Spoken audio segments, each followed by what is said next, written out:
Hello friends, how are you? My name is Þórr and today I'm going to talk about Thor's hammer, Mjolnir. But before we start, let me just show you something. Vicky and G Jewelry sent me this Mjolnir. I chose the simplest one they have. I prefer something more, simple and somehow crude and almost primitive. Let me just put this on for the sake of this video. Right. If you want this Mjolnir, go to Vicky and G Jewelry and use the promotional code right here for 30% discount within the next 48 hours on this piece. Also use this other code for 20% discount on any product in the shop, valid for 30 days. Also, before we start this video, you will certainly notice that most likely I will pronounce Þórr when speaking of the Norse thunder god. I often pronounce the names of the gods in Swedish because that's how I was introduced to the Norse gods, with the Swedish pronunciation of the gods. So now you know. Let's get started. Mjolnir, certainly the most famous Norse religious symbol, even to this day.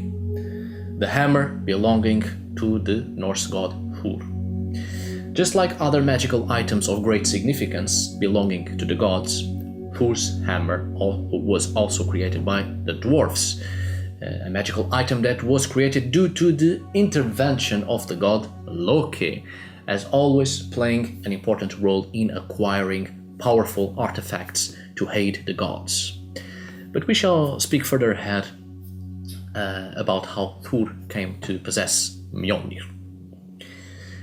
Of all the religious symbols of Scandinavia of the Viking Age, Mjolnir certainly has the most literally references in both the Eddas and the Icelandic sagas, as well as numerous representations of the object on pendants found in archaeological excavations.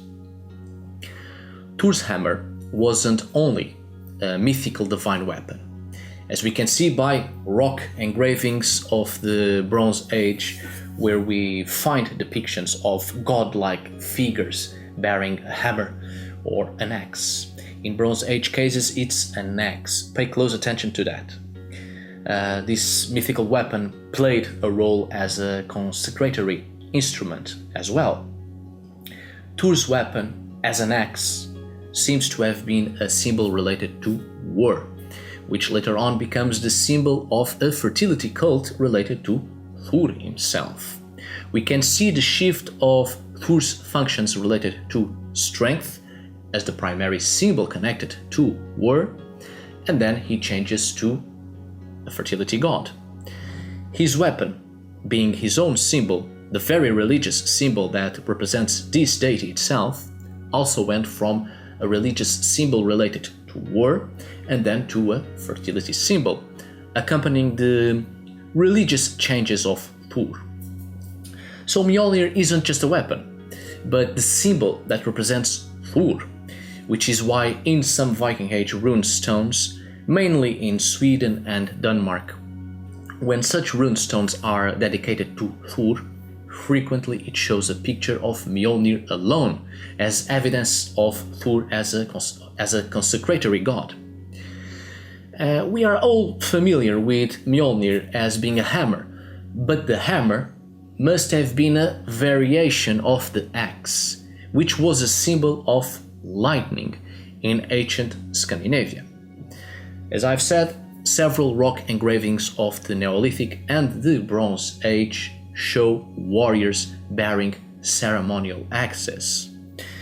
There are no records of hammers having been used in battles during the Viking Age, nor any age previous to that period, which leads us to believe that axes and hatchets continued to be connected to the cult of Þór. We have good examples of this. For instance, the 10th century pendants with axes alongside small hammers found in Birka, Sweden, or the Akureyri statuette of the 11th century found in Iceland, a representation of Þór holding an axe.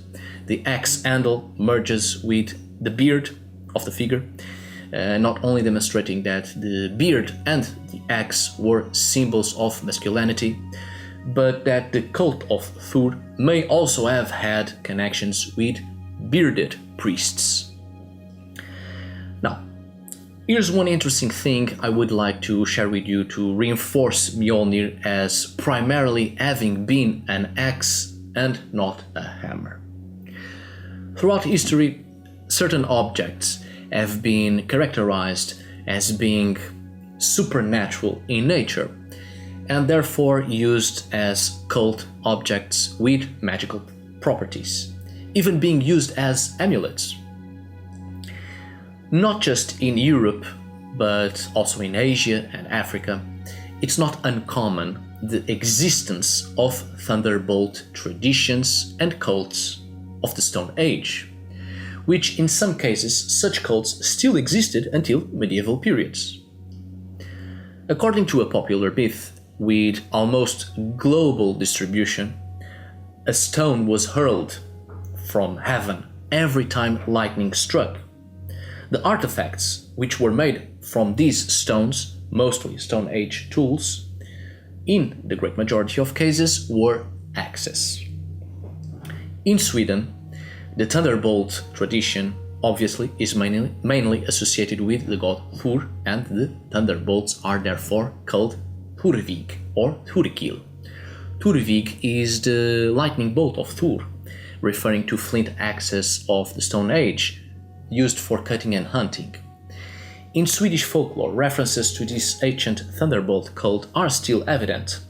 It is said that these ancient axes appeared when lightning bolts from Þór himself struck the ground, and so his weapon appeared. This is an interesting idea because, as a matter of fact, because Stone Age artifacts are not uncommon finds in excavations of medieval occupation, it's possible that when thunder struck the ground, it hurled Stone Age tools buried in deeper layers. And so these tools would come to the surface, which might explain this Swedish medieval folklore. Thunderstrike, revealing artifacts from an ancient period. These Stone Age artifacts, mostly axes, were also often used as ritual offerings in both prehistoric and historic times. These tools continued to be used during the Iron Age and medieval periods of Scandinavia as amulets to ward off evil. Stone axes were also thought to delimit forest fires if they were dragged around the area of the fire, thus binding the fire. And still to this day, at least in Sweden and within some families of Swedish ancestry, this symbol of the stone axe, Þórvig, is still of great value as a symbol of protection. As I've said, Thor's weapon, Mjolnir, seems to have been an axe at first, and then changed to a hammer. This change might have occurred during the Scandinavian Iron Age, precisely because of the use of the hammer as a tool to beat the iron. And so Thor's weapon itself changes from a stone axe into an iron hammer, or a blacksmith's tool. Also, more or less during this period, there was certainly contact with Celts, and one of the most important deities of the Celtic pantheon, especially in Gaul, which then spread into Germanic territories and into Britain, was the god Sukelos, a god associated with agriculture and fertility, famously represented wearing or bearing a hammer. This god and his hammer might have influenced the cult of Þór and Mjolnir, which changed from an axe into a hammer. More or less during the same moment in history, Þór changes from a war god related to strength into a fertility god. Sukelos' hammer was not a weapon, but the tool of his trade, which is why it might have influenced the changes of Mjolnir as a weapon into a tool connected to Thor's fertility cult. Also, during the late Iron Age, Romans included in their pantheon Hercules, which in Rome became a god of strength who defeated various monsters. But Hercules' weapon was a club, a primitive wooden tool made to crush. Amulets of Hercules' club were very popular among soldiers, and later on as earrings and ankle jewelry for women. The club amulets spread into Germanic territory, where it became very popular already during the 4th century, and continued to be used and to spread at least until the 10th century, just more or less 100 years before the end of the Viking period in Scandinavia. In Scandinavia, during the Viking period, it was also very popular the use of Thor's hammer as an amulet. But the hammer during this period, and not an axe or a club, but still the similarities are uncanny. We know that the victims in the cult of Thor, the human sacrifices, were beaten with a club until they died, and then were offered to the god Thor. The sacrificial weapon of the cult of Thor was a club, which might have been a late Iron Age Roman influence, or not. Hercules was compared by the Romans to the Germanic Saxon Mjolnir, which was the thunder god known in Scandinavia as Thor. And this might be why in Snorri Sturluson's Edda, Thor's mythological accounts are so similar to Hercules and fighting off monsters. Certainly, as you already know, the prose Edda has a lot of Christian influences in a classical perspective. You will notice in the prose Edda a lot of similarities with Greco-Roman myths, because Snorri, in his time, not only was a Christian, but had access to the classical myths already very much influenced by Christianity itself.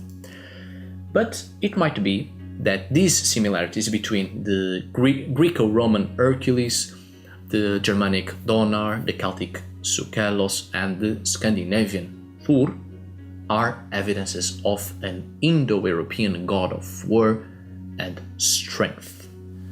Mjolnir was an instrument of consecration. It hallowed weddings and births as well as sacrifices. Mjolnir starts off as a symbol of strength and connected to war, being the symbol of Thor himself.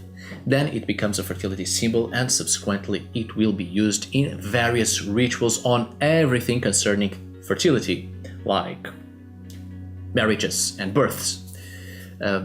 There was a long history around this symbol, and it never truly lost the original meanings. Rather, throughout history it gained more functions, which is why it became such a popular symbol and ended up being connected to protection against various evils. Thor was a popular god, especially among farmers and landowners during the Viking period, having become a fertility deity as well. Thor's weapon, Mjolnir, became quite popular among the common folk, among the great majority of the Scandinavian population. All the myths involving Thor and the use of his weapon against giants and all sorts of menaces made Thor into a protective figure as well. His hammer became a protective symbol. So naturally, Mjolnir was used as a protective amulet, and we find a wondrous variety of Mjolnir pendants in the archaeological record of the Viking period. Many people wore Mjolnir on their necks. Which is interesting to notice that when Scandinavians came in contact with Christianity, and Christians with crosses hanging on their necks, and such crosses also carved into Christian gravestones, the pagan Scandinavians saw an interesting similarity with their own Mjolnir. they too wore their god's symbol as jewelry and cut it into their tombstones. In the Scandinavian case, in runestones, as previously said. Which is why Christianity was easily adopted by Scandinavians and brought into Scandinavia, centuries before the official conversion of Scandinavian countries into Christianity. Like I said before, during the Viking period, many pagans adopted Christ and his symbol, the cross, and added these religious symbols into their existing pantheon. And Christ was worshipped as yet another god among the gods. It was beneficial to add yet another god into the pantheon. Christianity only became a problem among Norse pagans when later on it was forced upon the people. Other representations connect Þór to shamanism, blacksmiths, and warrior cults, as in the Orogales cult in the Lapland area in Sami shamanism. In some drums, a male figure with a hammer or a swastika is depicted. The swastika was also a symbol connected to Þór. Orogales is also named Þóragales, and there seems to be some similarities between Orogales and Þór, since both are thunder gods and both have a hammer. Mjolnir seems to have been a ritualistic object, as well as magical and a symbol of protection and fertility. Since Þór has loads of similarities with Orogales, the Sami deity, it's quite possible that his hammer is the representation of the shaman's hammer with which the shamans beat their drum. Þór was a Germanic deity, a Saxon deity, before being brought to Scandinavia. But it's quite possible that the continental Þór was mingled with the true Scandinavian thunder god and the Sami deity. But concerning Mjolnir, as we have seen previously, Þór's weapon can be a club, an axe, and a hammer. As I have said, and I think it's important to reinforce this, the human sacrifices to Þór were killed with a club, beaten to death. This demonstrates that this god was worshipped since prehistoric times. First, his weapon might have been a club, a hard piece of wood, quite primitive, which continued to be used until the early Middle Ages as a sacrificial weapon to the god Þór. Or maybe the club was the weapon of an Indo-European deity which later on in various cultural branches developed into the gods we know today as Donnar, Þór, Sukelos, Hercules, etc. And maybe even Ogma, I almost forgot about him, a god from both Irish and Scottish mythology, represented by wearing a club. And he too seems to belong to a triad of gods in which the Dagda belongs to, which seems to be the supreme god of the native peoples of the northern Atlantic, and subsequently the chieftain figure of the Celtic pantheon, also associated with fertility and agriculture, just like Sukelos and Þór, and possessing a club. Then we have the axe.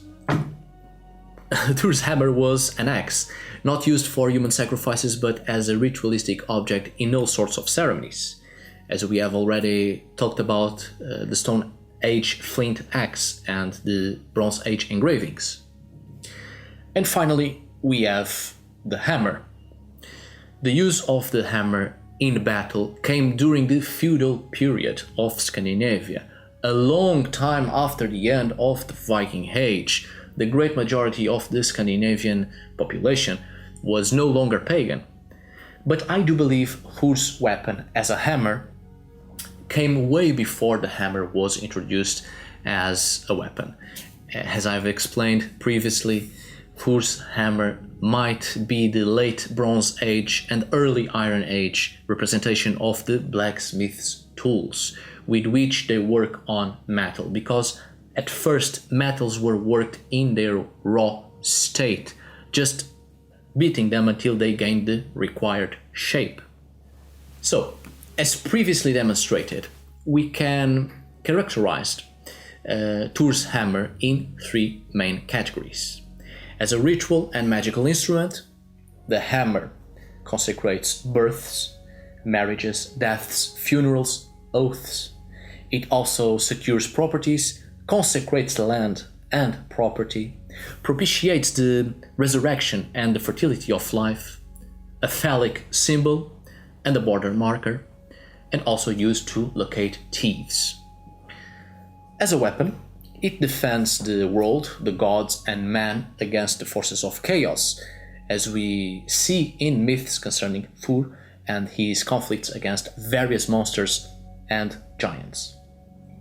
And as an instrument, the hammer protects against the natural elements, and it was the hammer that gave shape to metals, connecting Mjolnir to cults focused on blacksmithing.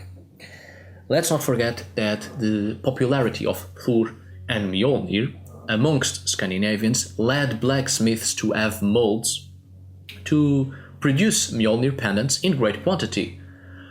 The molds themselves also had some religious significance.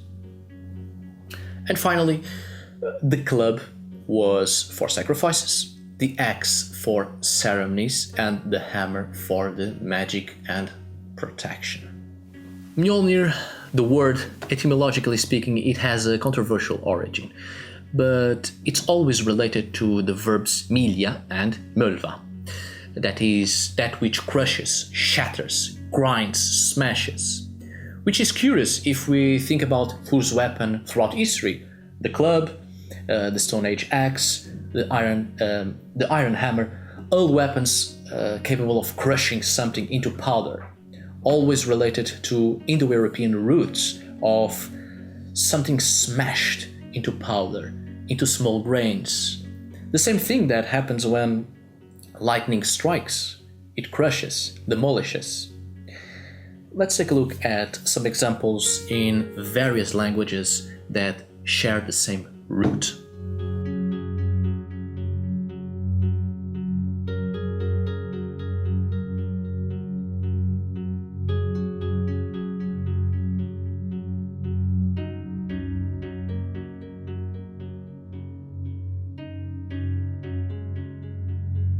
Mjolnir produces thunder and lightning, and it smashes its enemies. When it is thrown, it completely crushes them and smashes them into bits and powder. The link between grinding, smashing, and lightning might have given origins to the Russian and Old Slavic words for lightning, which etymologically they have a lot of similarities with the previous words I have shown you for grinding. So there seems to be a certain idea of lightning smashing things. This force of nature gave origins not only to the name Mjolnir, but Thor's weapon itself might have been the lightning. Mjolnir might be the personification of lightning itself. And then we have yet another god or gods we can link to the Thunderbolt Cult. The Greek Zeus, the Old Slavic Perkonos and Perum, the Celtic Paranis, and even the Indian Indra. Again reinforcing the existence of some Indo-European deity of the sky, which was the personification of lightning itself. And in the Scandinavian panorama, lightning evolved symbolically into mortal weapons: the club, the axe, and the hammer. Just as a sky deity uses lightning, the thunderbolt, as his weapon, and that very deity being an early god of war, mortals use their own weapons, and such weapons of great significance might have been called Mjolnir in Scandinavia, the symbolic representation of the weapon of the thunder god. Hence the use of such a weapon for various social and religious activities. The symbology of the power of the thunder god was expressed in his weapon. In the case of Scandinavia, it was the Mjolnir. This symbol was used in birth ceremonies, marriages, death and burial. It would be present in oaths between parties and a variety of realities. Mjolnir symbolizes the destructive power of the skies of a thunderstorm, and such destructive power also serves as protection against the forces of evil, which is why in the myths without Mjolnir, Asgard, the realm of the supreme gods, could no longer be protected against the chaotic forces from the outside, a metaphor for security, protection, and to rely upon a divine force to maintain order within the community. Just to finish this video, there is an interesting poem called Þór's throught, the Lay of Þórr, or in other words, it's a poem to praise Þórr. It's the poem that tells us how Þórr came to have his weapon, Mjolnir, which I recommend you to read, and after everything I have said throughout this video, you will certainly find the historical evidences in the poem itself. Oral tradition maintains alive many of the ancient religious perspectives of our ancestors. Nowadays, with the revival of Old Norse religious perspectives, a lot of new pagans wear Thor's hammer on their necks. Although sometimes we are not fully aware of the great importance this symbol had to our Norse ancestors and the amount of history printed in the symbol itself. I, for one, I will be honest with you, some of you have asked me before why I don't use a Mjolnir on my neck. Well, it's quite simple. I do not worship idols, figurines, or any kind of religious symbol, and I don't need to wear anything to make a statement. To me, spirituality is in here, and that's all that matters to me. I don't need to let others know about my own personal spiritual choices. Only I have to know. My actions alone express a statement.